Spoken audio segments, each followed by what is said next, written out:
In America, Zappa was denounced by the church, had his concerts broken up by the police, and his records banned by radio stations. What if one artist could change the entire way we think about music? That's exactly what Frank Zappa did. He didn't just follow trends. He created his own, mixing rock, jazz, and even comedy into groundbreaking music. Frank wasn't just about making hits. He was about breaking boundaries, questioning society, and challenging the music industry. Even years after his death, his influence is still felt today.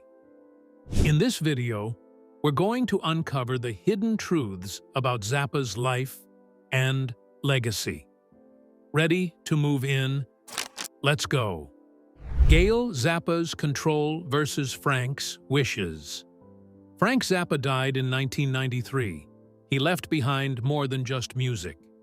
He also left behind a complicated web of thoughts about how his work should be handled after he died.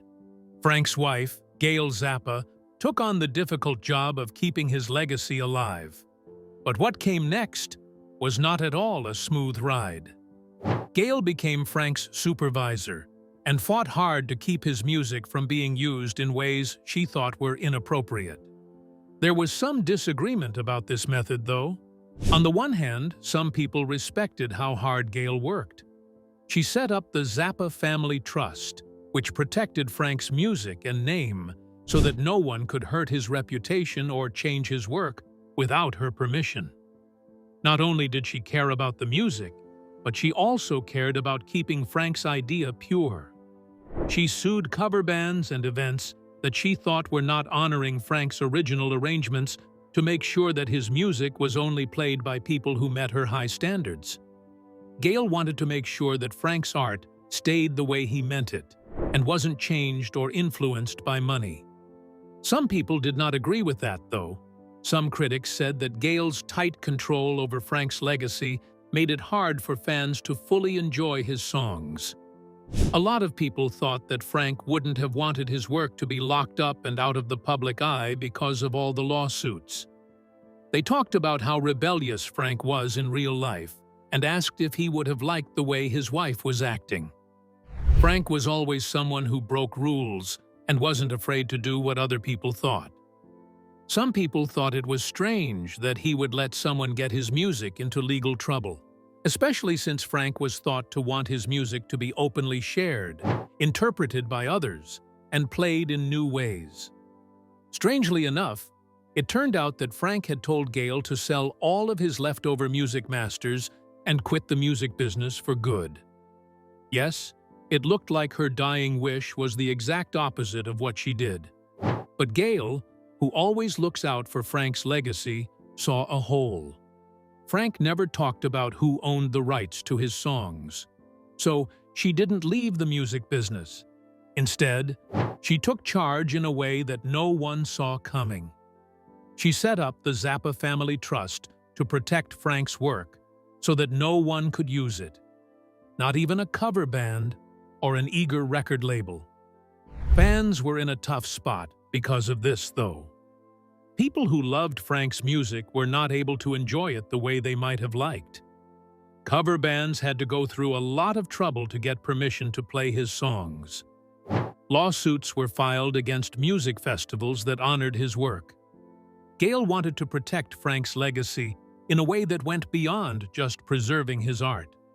She wanted to define what Frank Zappa's legacy should be, even if that meant making it harder for people to play and enjoy his music. But was Frank really ready for this?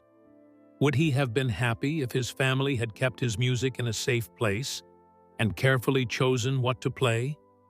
Or did he want it to change, be rethought, and live on in the hands of people who loved it?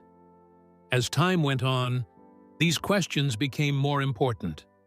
It was clear that Frank Zappa's impact had never really gone away, even with all the lawsuits and rules set by the law. Whether it was played exactly as he wrote it, or with new ideas added by younger musicians, his music kept doing well. There would be fights for years over who had the right to decide how his music was shared, though. As more was learned about Frank's music and how it should be regarded after his death, the vault of his creative work began to open in ways that no one had anticipated. This hidden treasure trove of unknown musical experiments, secret recordings, and never-before-seen materials would soon be found, giving us a whole new view of Frank Zappa's work. But what did they really find?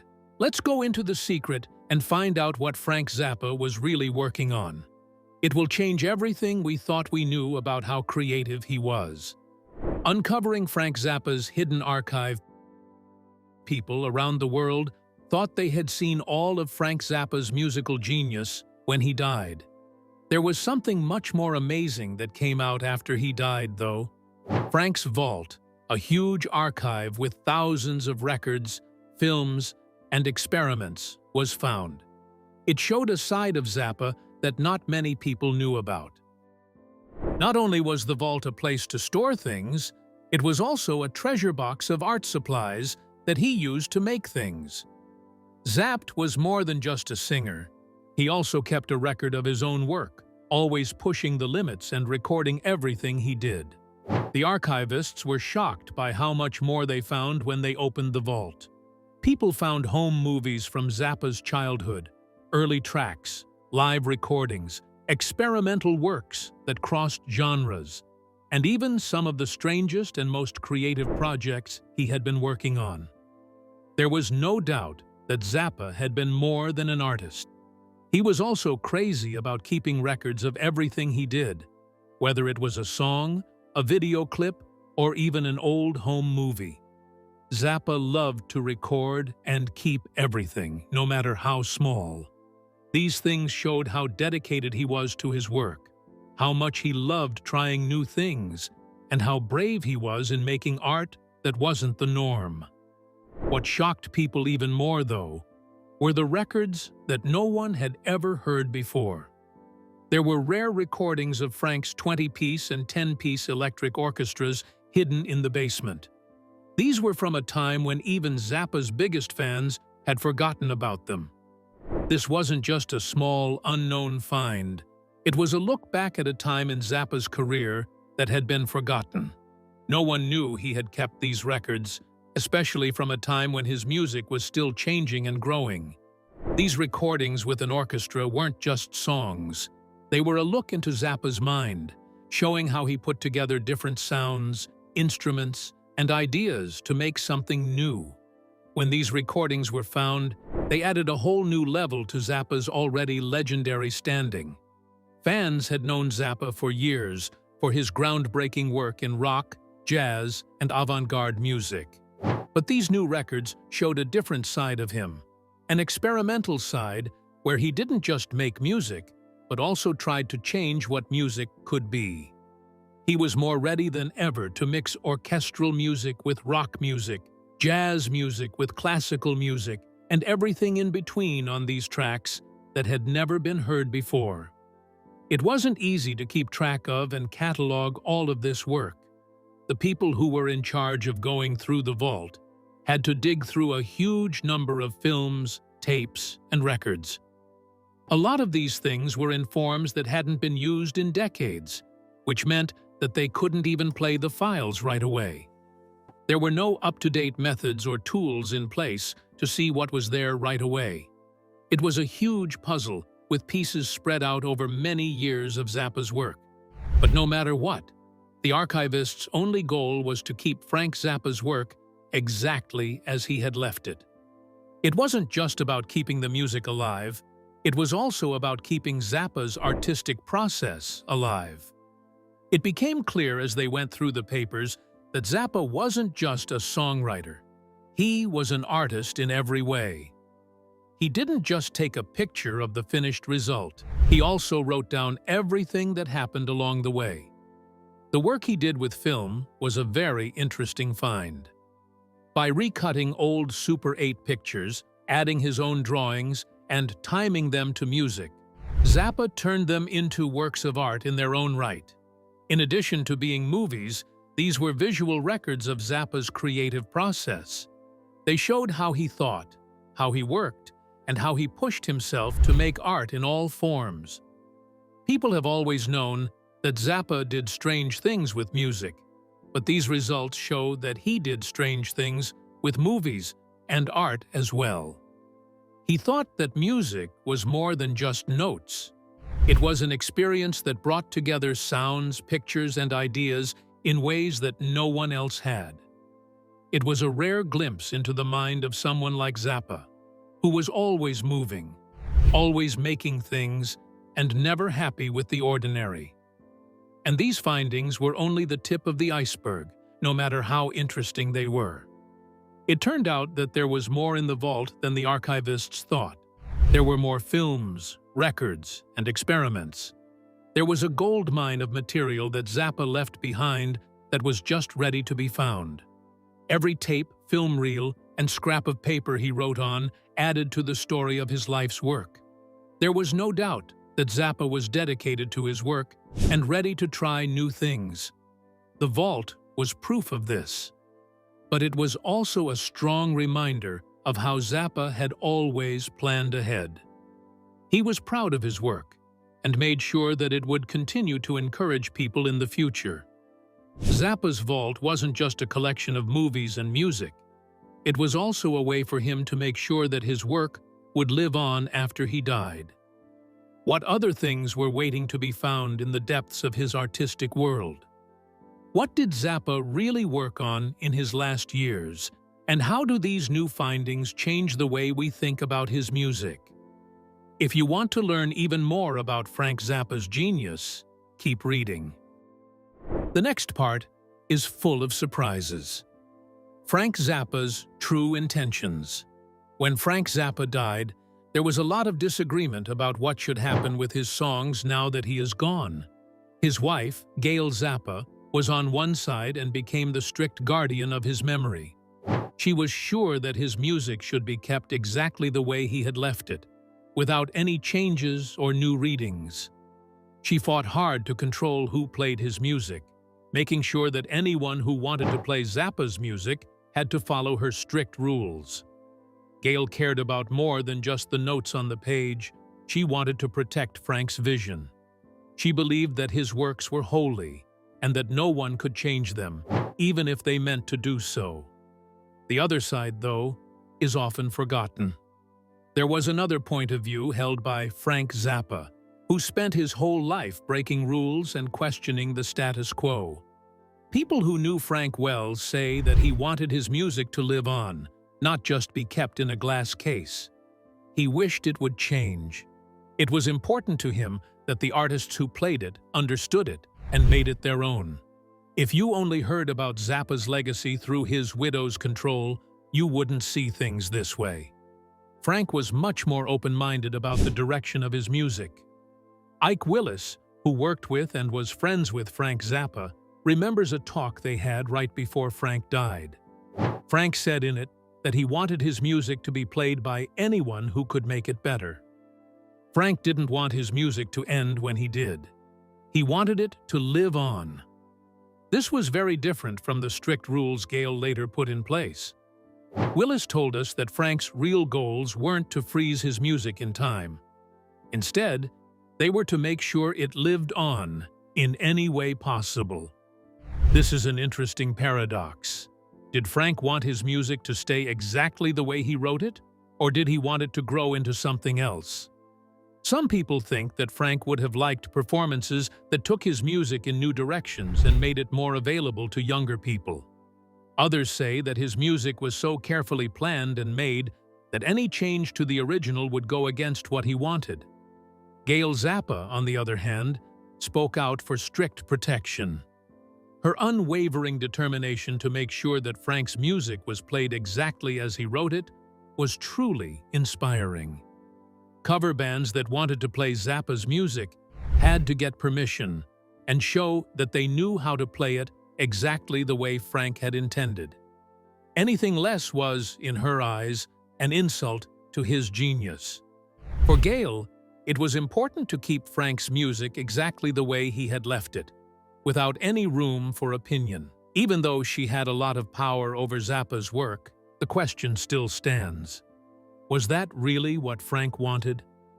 The ongoing argument over how to respect Frank's memory shows that it's still not clear what he really wanted. Would he like his art to be kept alive? Or would he rather let other people use his songs and make it their own? Frank's desire for freedom of expression may have been more important to him than leaving everything exactly as he found it, as shown by the fact that his music is still played and understood today. New generations of artists are still influenced by Frank Zappa's music, and they play, perform, and cover it in many different ways. His music has kept getting better, even after he died. Different types of music have sampled, remixed, and changed it. But it still stays true to what Zappa stood for: freedom, creativity, and pushing the limits. It's clear that Frank's real wish was for his music to have its own life, not be limited by tight rules. Gail Zappa's control over the family trust is still a strong force in protecting his legacy. But as we learn more about Frank's music, there's another surprise waiting to be found: the huge amount of unused material he has and how he comes up with his ideas. When his collection was found, it showed more than just music. It showed how creative he really was. Here, we'll talk about how these hidden recordings and projects give us even more information about Frank's artistic vision and the story of his impact. What did Zappa really leave behind in his vault? What works haven't been talked about yet? What do they say about his true goals as an artist?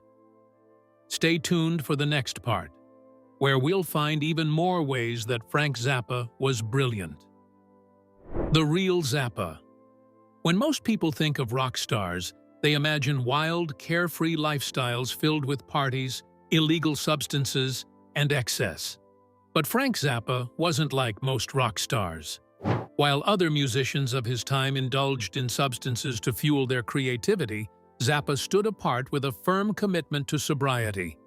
This wasn't just a personal preference, it was a core part of his musical philosophy. The myth that Frank Zappa was involved in illegal substances is one of the most misunderstood aspects of his life, and the truth is far more surprising. Zappa's approach to illegal substances wasn't about moral judgment, it was about clarity. He firmly believed that illegal substances could cloud the mind, and for him, any substance that could affect his perception would get in the way of creating his intricate, complex music. His compositions required precision, skill, and focus, qualities that Zappa felt couldn't coexist with the fog of illegal substance use. Zappa's music was demanding, with complex rhythms and arrangements that required clarity and concentration. So, unlike many of his contemporaries, who relied on illegal substances for inspiration, Zappa remained completely sober, knowing that staying clear-headed would allow him to create music that was pure, controlled, and unlike anything anyone had heard before. This stance wasn't just about his own well-being. Zappa was also deeply concerned about the musicians who played with him. He expected the same level of focus and discipline from his band members. Many musicians have spoken about Zappa's strict rules regarding illegal substance use. He didn't tolerate it during rehearsals or performances. Zappa understood that for his music to be played the way he envisioned, the musicians needed to be at their sharpest. This may have been one of the reasons why his bands were known for their technical precision. Zappa made it clear: if you wanted to perform his music, you needed to be clear-headed and ready to handle its complexity. The myth of Zappa and illegal substances often comes from the general rock and roll narrative, where illegal substances were seen as part of the creative process. But Frank was never a part of that myth. In fact, he was one of the biggest critics of illegal substance culture within the music industry. He saw it as a distraction, not a creative tool. While his peers were experimenting with psychedelics and other substances to enhance their music, Zappa rejected the idea entirely. He wanted his music to be about skill and discipline, not about altered states of mind. Zappa's refusal to use illegal substances became a defining part of his identity. It set him apart from the counterculture movement that defined the era. While other artists indulged in illegal substances, Zappa maintained a steadfast commitment to sobriety. He wasn't just against the idea of using illegal substances for creativity. He actively worked against the illegal substance culture that was pervasive in the music world. Zappa wanted his art to speak for itself, not to be clouded by outside influences. What made Zappa's stance on illegal substances even more remarkable was how he challenged the rock and roll stereotype. The image of the wild musician, high on illegal substances, was a common trope in the 60s and 70s. But Zappa, with his focused, disciplined approach to music, showed that rock musicians didn't have to fit that mold. He was a true outlier, proving that you could be a successful, groundbreaking artist without relying on substances. This was a difficult concept for many to grasp at the time, especially when illegal substances were seen as a crucial part of the creative process in the music world. Zappa's decision to avoid illegal substances had a lasting impact on the musicians he worked with. His bands, many of whom were young and part of the counterculture, found themselves working in an environment that was more focused and disciplined than they were used to. While Zappa never pushed his views on illegal substance use onto others, his own example set the tone. Musicians who worked with him learned to approach their craft with a clear mind, and many of them have spoken about how Zappa's sobriety influenced their own approach to music. It was a reflection of his commitment to quality and integrity. Even though Frank Zappa's position on illegal substances was clear, it didn't mean that he was a rigid, uptight figure. He had a sharp sense of humor and a rebellious streak. But his rebellion wasn't about substance use. It was about challenging musical norms and pushing the boundaries of what music could be. Zappa's music wasn't about fitting into the typical rock and roll mold. It was about breaking free from conventional structures and creating something entirely new. Zappa's complex relationship. Frank Zappa was a modern music pioneer who did a lot of new things and was very independent. Many of his peers were trying to make it big in the music business, but Zappa had a very different attitude to music. He believed that artistic integrity was the most important thing, and he was against anything that could hurt that, especially the idea of making songs for money. Zappa's success didn't depend on trying to fit in with the crowd. He wasn't interested in having hit songs or arenas packed with people just to be famous. He had a lot of doubts about the music business, and he made it clear that he didn't like how things worked. For Zappa, the idea of making art to make money or sell records was off-putting. He once said that making money by making music was a business decision, not an artistic one. This big difference from the usual rock star story made him stand out from most of his peers at the time. The music industry was often driven by the desire to make money, but Zappa's music was always a reflection of his own creativity and uniqueness. The fact that Zappa didn't want to follow the trends in the business or try to appeal to a wide audience was one reason he never became as popular as some of his peers. But this wasn't because Zappa wasn't ambitious. In fact, it was the opposite. He really wanted to do well, but he wasn't trying to move up the business world. Instead, it was to try new things, push the limits of what music could be, and question the status quo. Even if it meant turning off a lot of people, he was determined to make art that was important, complex, and true to his vision. It wasn't important to Zappa to make music that sold. It was important to him to make music that mattered, whether it made him money or not. Because Zappa cared so much about art over money, he was very critical of the music business itself. He didn't like how the music business kept trying to turn music into a product that could be bought and sold. He thought that the business side of the music business often got in the way of being artistic. He thought that record companies cared more about making money than letting artists follow their true artistic ideas. Throughout his career, Zappa's distrust of the industry was clear, from his fights with record companies over who owned his music to his public criticisms of how the industry treats artists. But Zappa wasn't afraid of success, even though he didn't trust the music business at all. In fact, he knew that he could be successful as long as he stuck to his artistic vision.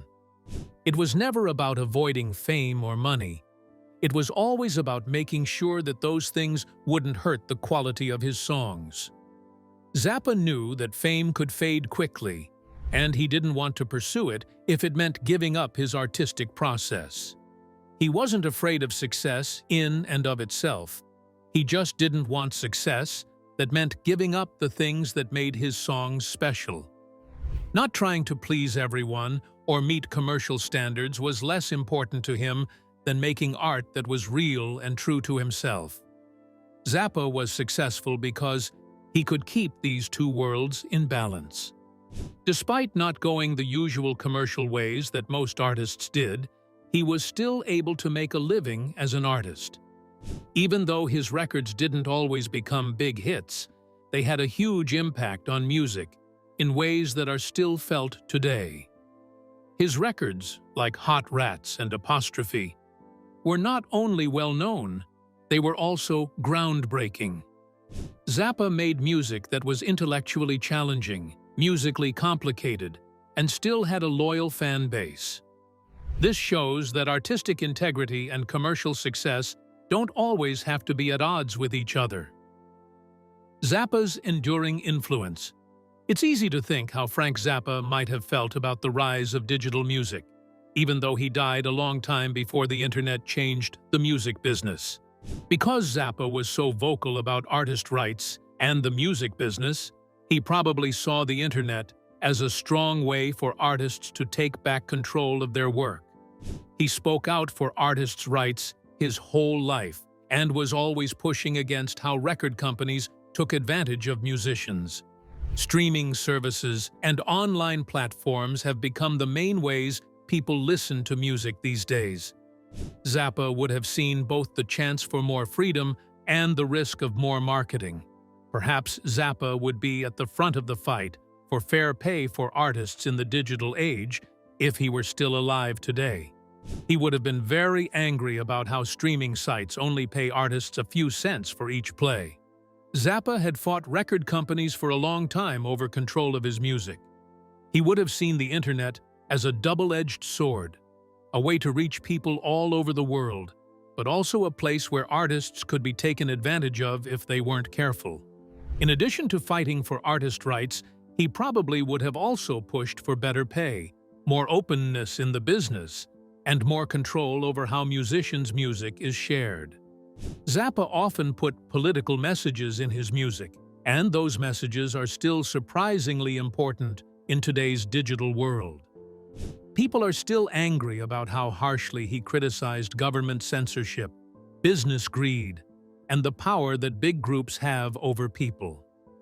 In his songs, Zappa talked about a lot of things that are still important to people today, like personal freedom, government surveillance, and social control. It seems like Zappa's warnings about censorship and the dangers of corporate monopolies are more important than ever as tech companies gain more power over data, artists' material, and intellectual property. Zappa was also very critical of the mass media and how it shaped public opinion. This made him a natural critic of tech giants like Google, Facebook, and YouTube. If he really believed in freedom of speech, he probably would have also fought for creators' rights to share their work without being stopped by algorithms or business interests.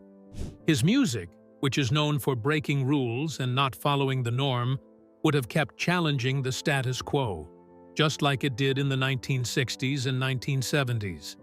Not only has Zappa's music had an impact on culture, but his memory lives on in many other ways as well.